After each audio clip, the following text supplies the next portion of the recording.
Hi everyone, welcome back to Life is Love School. Today's topic is relationship strategies that anxious attachment people use that don't work. I wanted to do this topic for a while because I see so many of my clients exhibit anxious attachment styles, and the problems that they run into in their relationships oftentimes come from that insecure place. So they do or they say things in relationships because they feel so anxious, and because they react out of those feelings, it really hurts the relationship, but they can't help but do it. So I want to do this episode to call out all the common behaviors so you could see if you're running into any of these, and that if you are, what are some of the better ways that you can handle the feelings instead of acting out. Now, a common reason that people develop the anxious attachment relationship style is because in their childhood, they may have a caretaker that is not attuned to their needs. So a common example might be a mother who is affectionate towards their kids only when the mother feels like it. So if the mother wants to have a hug, she goes and hugs the daughter or the son, but not when the son or the daughter needs a hug. So then the kids is sometimes getting what they need from the mother and sometimes not. Or let's say that a father puts on a birthday party for their children and makes it really elaborate, really fancy, invites everybody, invites a clown, and it's a huge celebration. Yet it's not what the kid really wants. So again, it's something that the parents is forcing upon the child. Maybe they wanted to show up well in front of neighbors, but it's not necessarily for the child. So if you grew up in this kind of environment where your needs are not listened to, they're not understood, the parents are giving you not necessarily to what you need, but what they think you need, then sometimes what they give you and what you need might match up and sometimes it doesn't. So you get very confused. In your adult relationships, a lot of times, unfortunately, when we are not conscious of what happened in our childhood, our default behavior is to recreate that same feeling in our adult relationships. That's why you tend to see people who are anxiously attached would get involved with people that are avoidant, people that are aloof, people that only inconsistently fulfill their needs.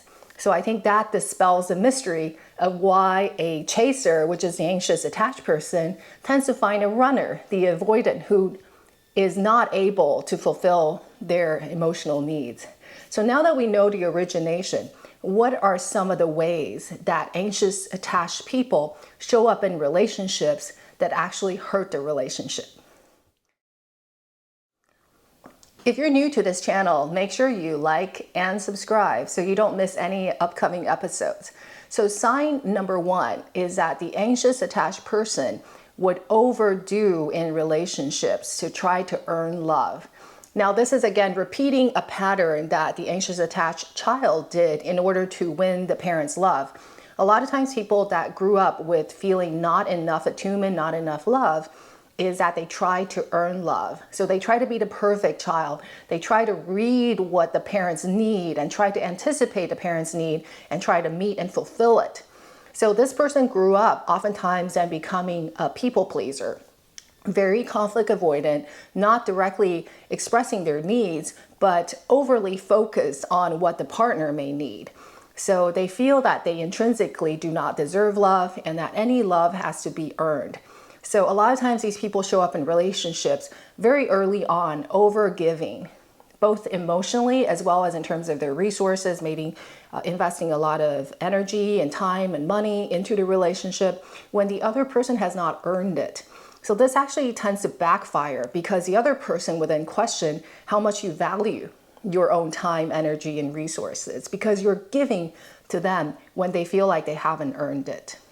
So you want to do the opposite, which is you only invest to match, right? You're investing fairly because you also value your own time.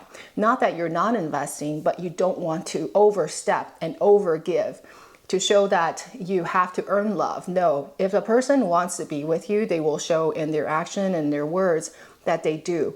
You cannot force it. You cannot try to control it by over-earning.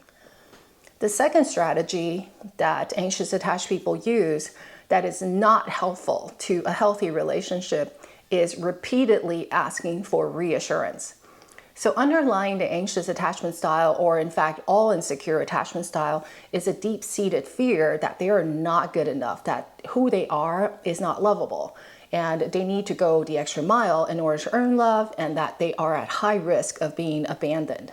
So if you feel this level of insecurity, it is only natural that you don't want to feel this way. You want to get reassurance from your partner that they do care about you, that they're here for the long term, they're here to stay. So you may want to repeatedly go and ask your partner in different ways to get their commitment that they do love you. For example, you might say, are you thinking about me? How much do you love me? Do you think I'm beautiful? Repeatedly asking for this type of reassurance over time can really wear other people down. But I also want you to realize that it's also really bad for you. If every time you feel insecure, you immediately reach out to ask for reassurance, you're teaching yourself that, number one, you cannot soothe yourself, that you are powerless to help yourself calm down. Number two is you are giving validity to the feeling. You're making it bigger than it is. You're making it more real because you're acting scared. So the human tendency is something called a cognitive, we want to get rid of cognitive dissonance, meaning that if the way we behave and the way we think are not the same, not congruent, one of them has to change. We either have to change how we think to match how we behave, or we have to change how we behave to match how we think. So if you're behaving, constantly running away from the feeling, asking for the reassurance, you are behaving in a way that treats this fear as a very big thing. So therefore, the thought process has to match it, which is, wow, this thing is going to kill me. If I don't get the reassurance from my partner, it's going to kill me. So the thought feeds the feeling and feeds the behavior, and it just gets worse and worse. What is in your control is you can stop the cycle. You can feel the fear, you can acknowledge the fear, you can label the fear. Hey, I'm feeling a sense of insecurity. I see that insecurity rising, but you do not have to act according to the fear. You can act counter to the fear. You can go for a walk. You can talk to a friend. You can journal. You can meditate. You have all these different ways to regulate yourself so that when you do this, you're teaching yourself that, hey, I am a competent adult. I have this anxious attachment style formed in my youth and my past, but it does not run my life now. Now I choose to see it. I choose to work with it. I choose not to be controlled by it. Tactic number 3 that anxious attached people use that is not helpful for a healthy relationship is being passive aggressive. If you were raised by parents that didn't care about your feelings, if you express your feelings, they may say, well, you're too sensitive. You shouldn't feel that way. If I were you, I wouldn't be feeling that way. Then you start to not be able to own your feelings. So if the feelings of being sad, being angry, etc., were not acceptable to your parents, you learn to bottle it up. You learn to ignore it. You learn to deny it. And a lot of times you might say, oh, I'm not angry. But in fact, you are acting angry through for example, being chronically late to something that you don't want to do, being deliberately incompetent at something you don't want to do, using sarcasm, so you poke fun at other people, putting little jabs, etc. So you're doing it in a backhanded way, or maybe giving backhanded compliments because there's so much anger in you, and anger must come out. So it seeps out in these toxic ways instead of directly expressing how you feel. So another form of passive aggressive communication that anxiously attached people do a lot is, it's kind of a subset of this, which is testing behavior. So you want to know if your partner loves you. So instead of directly asking for validation, which I covered is not always healthy either, you indirectly do that by testing your partner. For example, a client of mine was really sick. She was not feeling well at all psychologically. She wanted to go see a doctor on the weekend. And she told her husband about it, and she was expecting or hoping that her husband would volunteer to take her.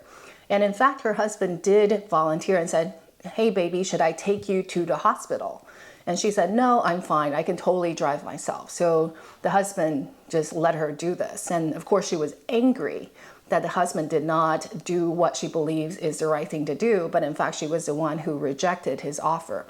So by acting in a testing way or passive aggressive way, you're in a no-win situation, right? You're not conveying what you want. And when people follow what you told them to do, you are angry. So instead, what you need to do is own your feelings. You have to own the fact that you may be angry, you may be disappointed, you may be sad, etc. And then communicate how you feel, and more importantly, what you need from the relationship or from your partner in order to meet that need, instead of acting in a passive aggressive way. Because when you act passive aggressive, you're being indirect in expressing your needs and feelings. And it is not a good way to express it because, first of all, you're counting on your partner to guess it correctly. And second of all, indirect communication shows that you are not willing to be authentic, that you are not being a true person, true to your feeling. It shows a lack of confidence, and that's not how you want to show up in relationships. I hope you find today's content helpful. I'm sure that there are a lot of other things that you observed in your own relationship and maybe other people that we're being passive aggressive or being snidey, different strategies that people that are anxiously attached use that is not helpful to a healthy relationship.